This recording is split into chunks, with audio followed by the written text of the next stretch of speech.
So good afternoon, sir. Thank you for giving a valuable Very time good of afternoon. yours. Yes, sir. Sir, so we'll be starting now, sir.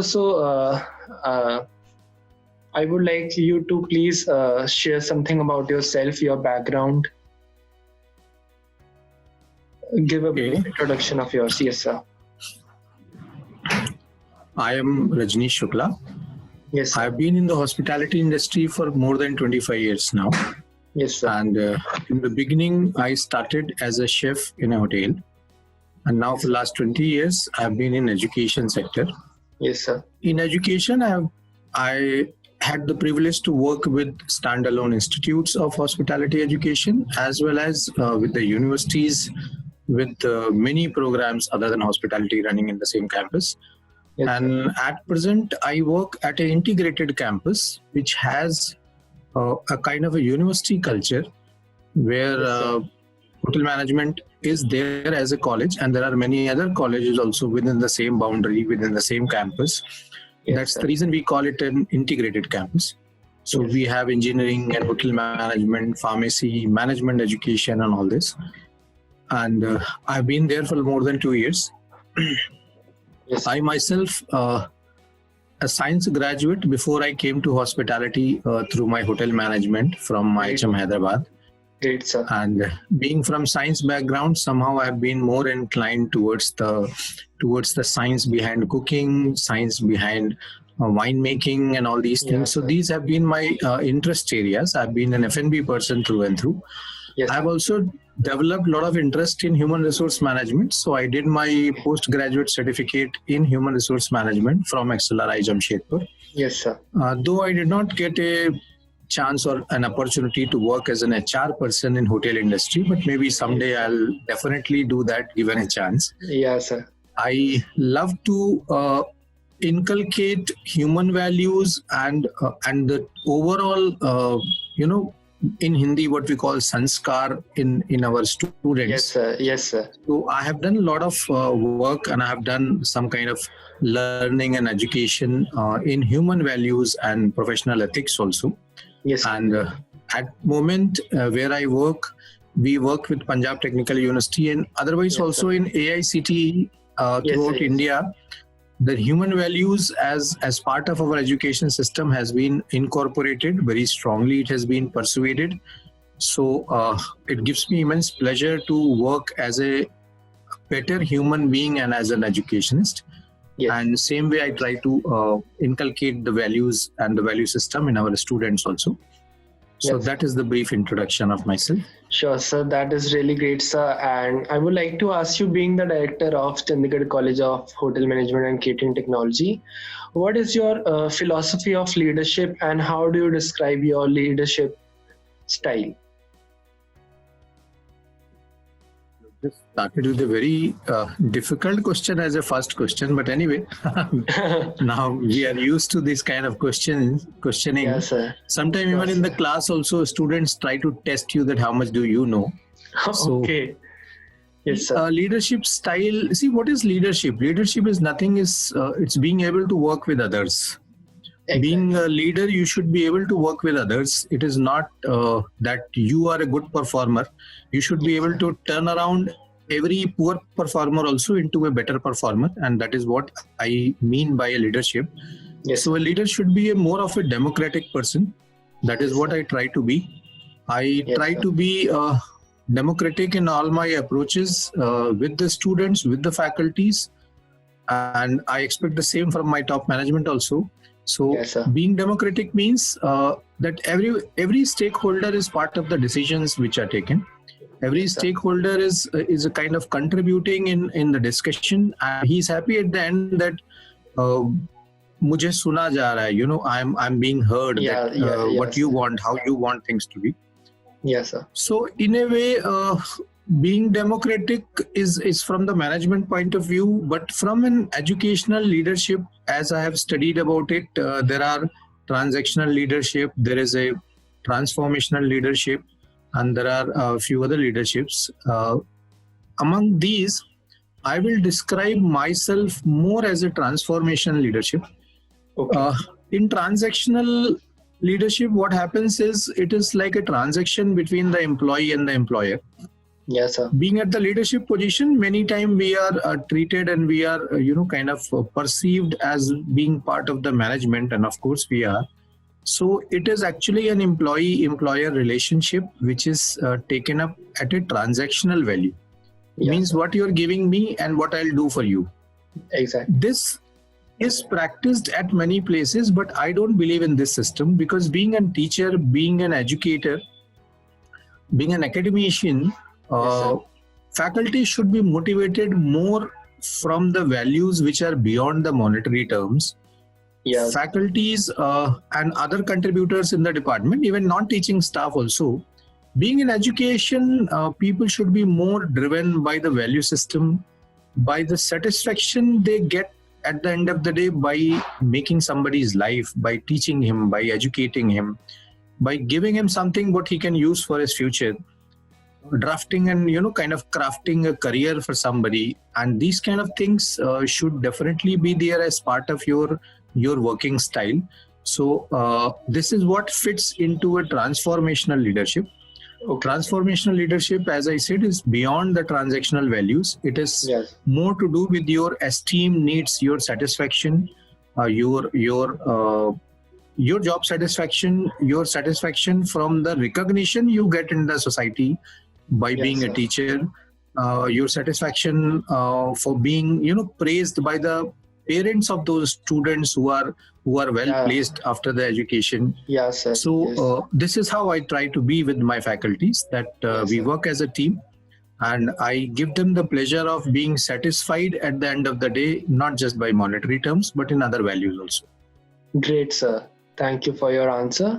So next, moving on, sir, I would like to ask that how does the curriculum of your college meets today's standards and ensure the best practice in the country? See, in our college, we follow two curriculums. One is from Punjab Technical University, other one is from National Council of Hotel Management. Okay, sir. National Council, of course, is kind of the apex body of hospitality education in the country, Yes, and sir. they keep updating and upgrading their curriculum from time to time. But basically, we are governed and driven by the curriculum, which is not in our control, which is designed and given to us as a regulated document, which we cannot alter with. But yes, of course, as an educationist, I try to I try to go beyond the curriculum which is given to us. Yeah. I tell my faculties to go beyond the syllabus, beyond the chapters which are given. And this is what I would like to put this, as my answer to this question. That as a teacher, we should never be curriculum driven. We should never be syllabus driven. Syllabus can be outdated. Your education should not be. Syllabus sir. can be, going in wrong direction, but your education should not be. Yeah. So I can tell you an example that now Sure. imagine the students who were in final year of their education or pre-final year of education Yes, sir. in January, February of 2020, when all of a sudden this pandemic came, Yes, sir. and no curriculum was having any answer that how business should be turned around, how hospitality should answer the problems which this pandemic has brought. Yes, sir. So if it is just a curriculum driven education, it is not sufficient. It should be what you see around, what you see from the industry, what you see outside the classrooms, that should be shared with the students, and that is how we try to work in the college. Yes, yeah. So that is very self-explanatory. So moving on, sir, what are the key insights that you would provide for students coming from different backgrounds and race throughout from the country? Different economic backgrounds Yeah, sir. and different religions, different races. Is that you mean? Yeah, sir, exactly. Because India being such a diverse country, you might have students from all over the country, from many Yes, backgrounds. we do have. Yeah, sir. So how do Yeah, they all? we do have students from other countries also as well, not Oh, only sir. within from the country, That's not really only great. from within the country. Yes, sir. So we have students from the northmost state like JNK to the Yes, sir. southmost state of the country, that is Kerala. Yes, sir. Yes, sir. We have students from all width and length of the country, and Yes, we sir. make sure that they gel well together, whether in the hostels or whether as day scholars. We have good, sufficient, and well-maintained accommodations for the boys and girls within the campus. So, as an institution, I would like to share something with you here. In Yes, sir. hospitality and tourism education, maybe as a principle or as a need, we all have been practicing it from day one, that if you are a South Indian, that we make sure that you study in North India for some time, or you work in North India for some time.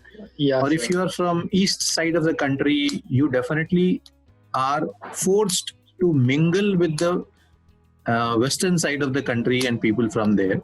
Okay. The idea behind it is that if we don't know our own country, like Modi ji has started Bharat Dekho Abhiyan, Yes, Desh sir. Yeah, Dekho. yeah, If we have yeah, not yeah. seen our own country, then we cannot be called tourism educators and hospitality Sure. educators. Yes, sir. In our curriculum also, whether it is cuisines, whether it is cultural activities, whether it is dressing, whether it is flora and fauna, and all these all these basic differentiators of different cultures within the country, we study about all that as part of our curriculum.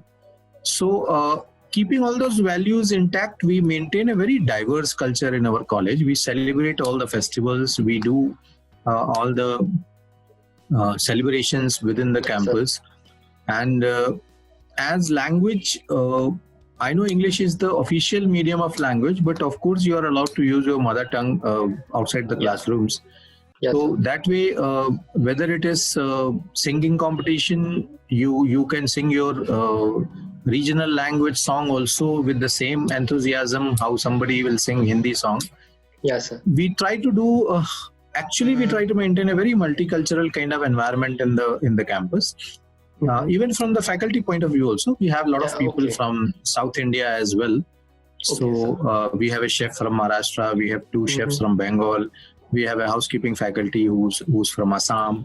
So like that, we have a lot of faculties, Yes, sir. and we do a lot of things to make them feel that yes, all their culture is also known by other students Yeah. during their college days. For the economic backgrounds, as you said, the different races, different economic background people. See, college has got a uniform system. Mhm. Let me tell you here, the uniform is actually to make people come at the uniform level. Yeah, It is sir. uniformed. It is not just Yeah. putting a dress on somebody. Yes, It is sir. making them uniform. Like we don't allow students' vehicles inside the campus. Whether you come in a big car or in a small car or what bike you come to college to, that is not known to your other classmates, because you have to leave that outside the gate and then walk in. Everybody Yeah. walks into the campus. Okay. Nobody Yes. comes on a vehicle into the campus. Yes, sir. Again, when you are in college, you have to be in uniform. So your best of dresses, you can keep it only for the annual days and those cultural festivals in the college. Yes, sir. Yeah. For people who need economic support, for people who need financial support, we have a lot of scholarship schemes Okay. supported by a few NGOs and the government as well. Okay. Punjab government has got a lot of scholarship schemes. For That's people great. from Jammu and Kashmir, we have central government scholarship schemes. Okay. We do provide a lot of support and assistance for how education loan for students when they come to the college and if they're in need of it. So whether it is the economic diversity or whether it is the cultural diversity, we take care of that well, and we are prepared for that. Sir, I'm sure that you do, sir. Thank you for such an enlightening answer, sir. So it is great that you bring all students at an uniform level and accept everyone's cultural background. Next, sir, and so what would you think that what are your university's greatest strengths that it separates it from others? The strength of this institution is in the legacy what we maintain. This is a 19-year-old education setup. Sir. Yes, sir. I'll say again, being the leader in your region in education environment in the sir. field of education.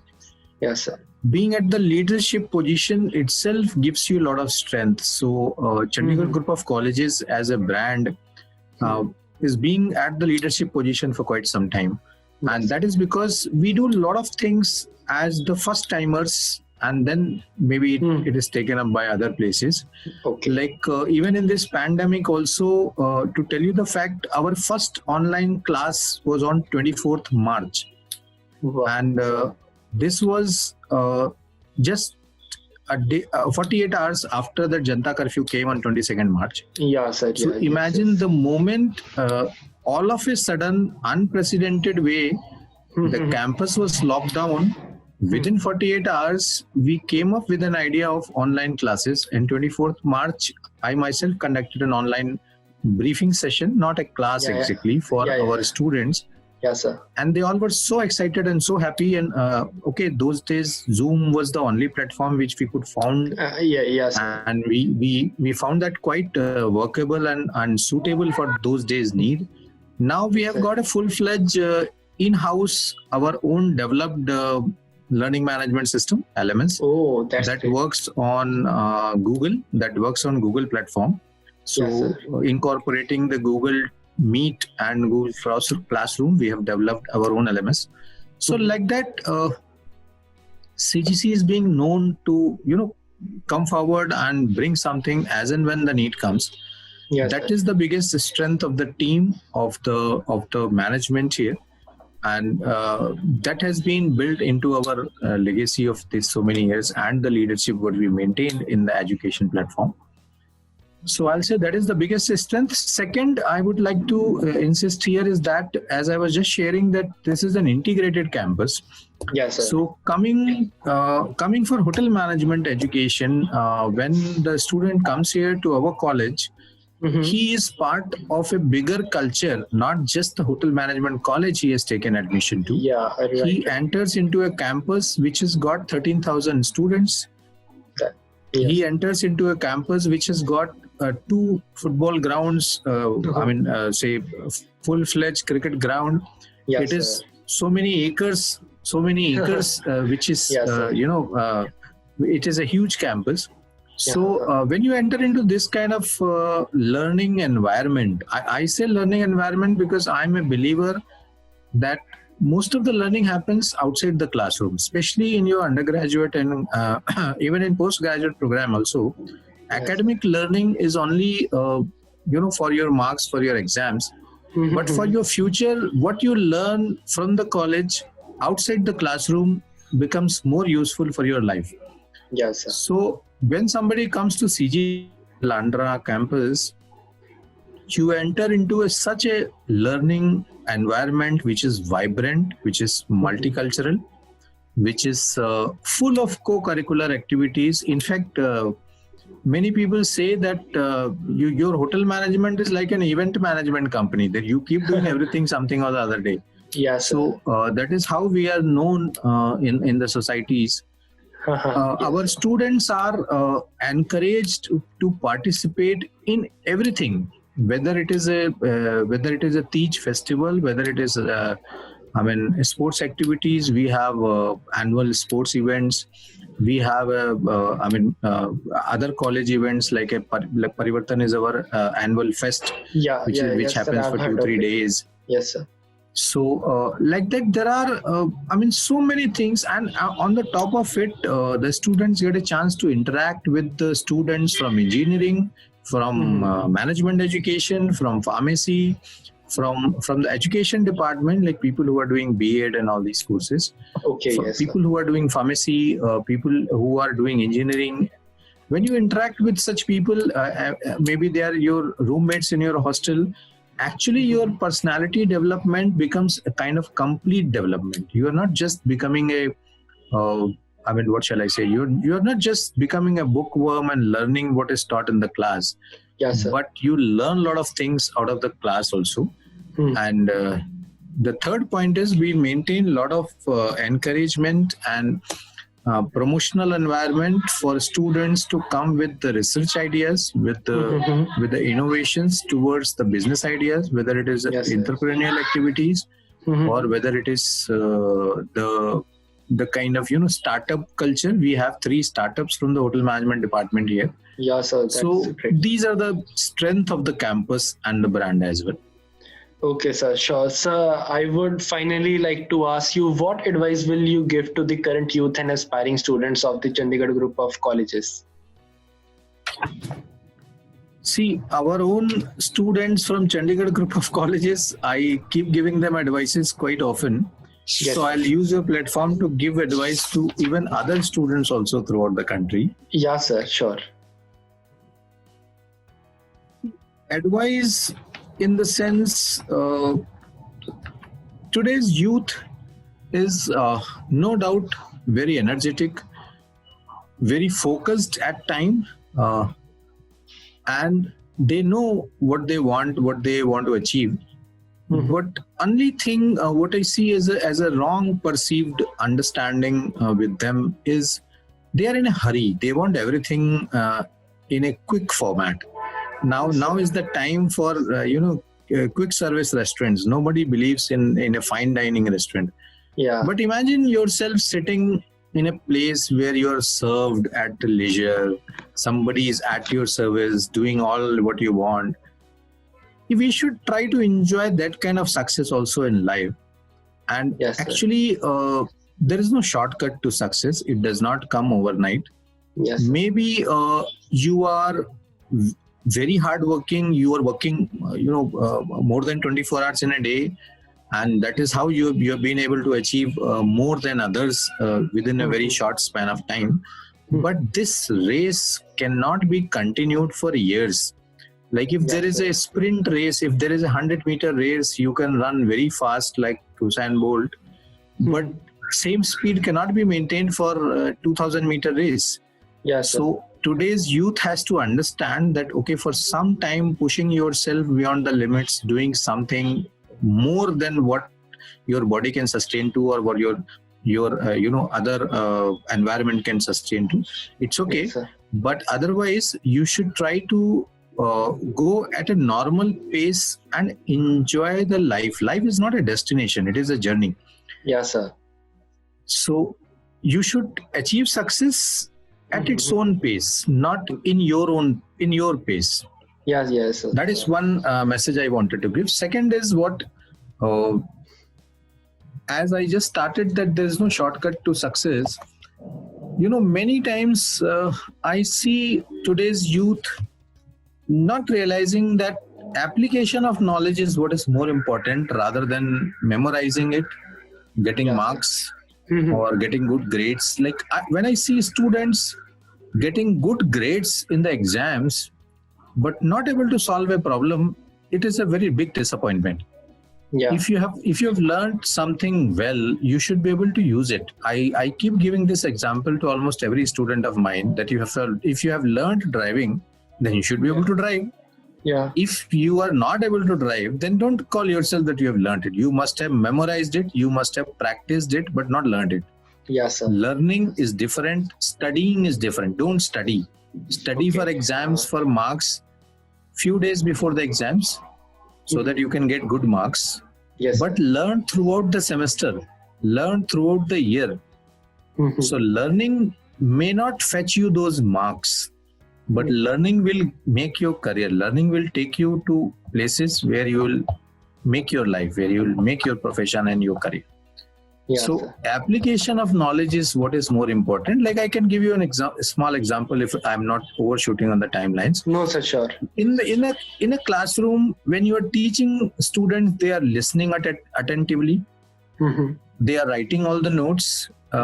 You give them a written test, they'll be happy to do it. But if you give them a kind of an assignment, which is not from the points what you have taught, where they have to search, where they have to research, where they have to go out of the books and find out some information and then accumulate all that and then prepare into a report. I see today's students getting uncomfortable with. Yes, sir. happening. It is, a faculty's role is only to inculcate the basic fire of need of learning. I should be able to entice the student that he should be able to learn. I should give them the basic knowledge that further learning he should be able to understand. Now, if I teach a chapter and after that I tell you to go home and read it from book, you should be able to understand that from the book when you're reading, just because I took a class on that already. So this application is what I see many times missing in today's students, and I think that is my second key message to today's youth. As and when you are learning something, try to apply that. Today, if you have learned bread making in the college, please go home and make it. Maybe in the first attempt, it will not come out as good as you made in the lab today. But once you have made it with your own hand, then it will give you the best confidence. And then you practice it, you will come to the perfection. Yes, sir. So these are the only two messages I would like to give. Sir, thank you so much for your time. Your thoughts are really not eccentric to the how we perceived it in previous India. I think they are very modern, and they are going to change the education sector in a big way. I'm really thankful to you provide such great insights to the working of your college. And so thank you so much for collaborating with collegejunior.com to send your message to millions of parents and students. Thank you so much, sir. Thank you so much, sir.